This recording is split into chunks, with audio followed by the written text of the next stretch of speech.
Hello, class 9 students. In chemistry, in class 9, we have chapter 3, which is atoms and molecules.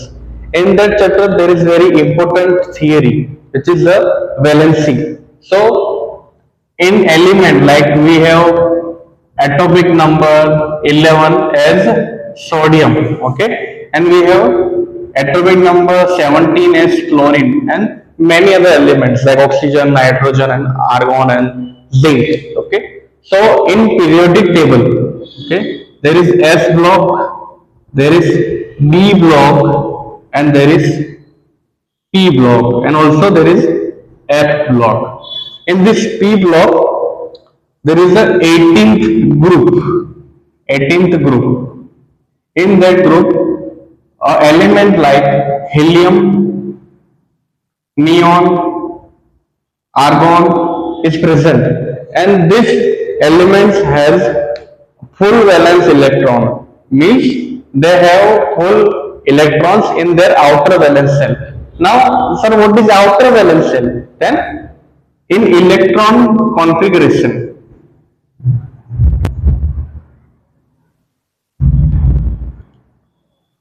जिसमें हम electrons को arrange करते हैं उस एटॉम के एटॉमिक नंबर के हिसाब से. If sodium has 11 as atomic number means it has 11 electrons and 11 protons. ठीक है. Now if I have an atom of sodium, okay, which is divided into 4 cells, K, L, M and N.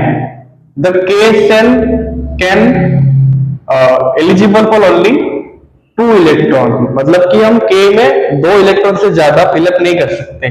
Just like that L electron, जिसमें हम 8 electrons को डाल सकते हैं. उस फिर आता है M सेल, जिसमें हम 8 इलेक्ट्रॉन्स को डाल सकते हैं. और लास्ट में होता है N सेल, जिसमें हम 18 इलेक्ट्रॉन्स को डाल सकते हैं. इसमें भी एक्सेप्शन होता है M सेल में, जो हम आगे की क्लास में पढ़ेंगे. तो अगर सोडियम का 11 एटॉमिक नंबर है तो हम K, L, M और N में उसके 11 इलेक्ट्रॉन्स को फिलअप करते हैं. जैसे अगर सोडियम के पास 11 इलेक्ट्रॉन है, उसमें से 2 इलेक्ट्रॉन K के पास आते हैं, क्योंकि K जो है वो 2 इलेक्ट्रॉन को एकोमोडेट कर सकता है. L जो है, अब 2 इलेक्ट्रॉन उसके पास आ गए K सेल में, तो 11 - 2 जब हम करेंगे तब रहेंगे इलेक्ट्रॉन कितने? 9. 9 में से 8 इलेक्ट्रॉन्स आ जाएंगे L में. अब 9 में से 8 इलेक्ट्रॉन आ गए तो बचा 1 इलेक्ट्रॉन जो आ जाएगा M में. मतलब कि अभी भी सोडियम के पास 7 इलेक्ट्रॉन कम है, क्योंकि M सेल में हमको 8 इलेक्ट्रॉन फिलअप करना है. तो K सेल में 2 इलेक्ट्रॉन आ गए, फिर L सेल में 8 इलेक्ट्रॉन आ गए, 1 2 3 4 5 6 7 और 8, और M सेल में 1 ही इलेक्ट्रॉन बचा.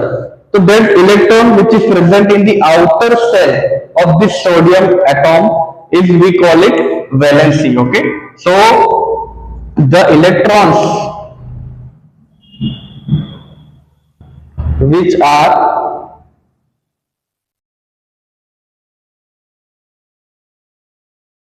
present in outer cell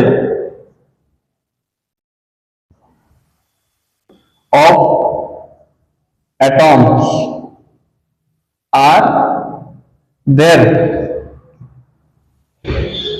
valency. ठीक है. अब अगर आउटर सेल में अगर 1 इलेक्ट्रॉन बचा है तो उसकी वैलेंसी होगी +1. अगर 2 इलेक्ट्रॉन बचे हैं तो उसकी वैलेंसी होती है +2. 3 इलेक्ट्रॉन होते हैं तो उसकी वैलेंसी होती है +3. अगर 4 इलेक्ट्रॉन होते हैं तो उसकी वैलेंसी होती है +4.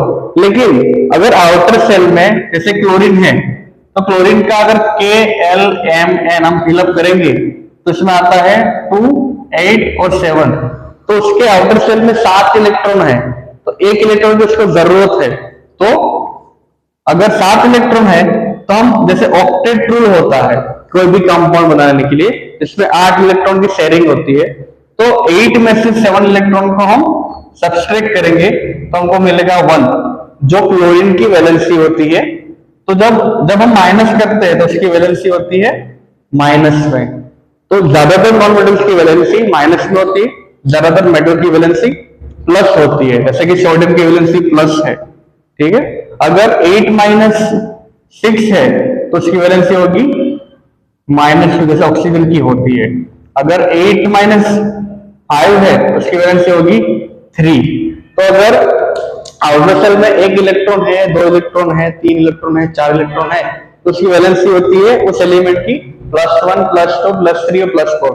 लेकिन अगर वैलेंस शेल में 7 इलेक्ट्रॉन है, 5 है, 6 है, तो हम वो इलेक्ट्रॉन्स 8 में से माइनस करेंगे और जो वैल्यू मिलेगी वो उस एलिमेंट की वैलेंसी होगी। तो हम उस वैलेंसी के हिसाब से हम कंपाउंड भी बना सकते हैं, जो हमारा नेक्स्ट टॉपिक है। I hope you have understood the topic of valency very well. Thank you.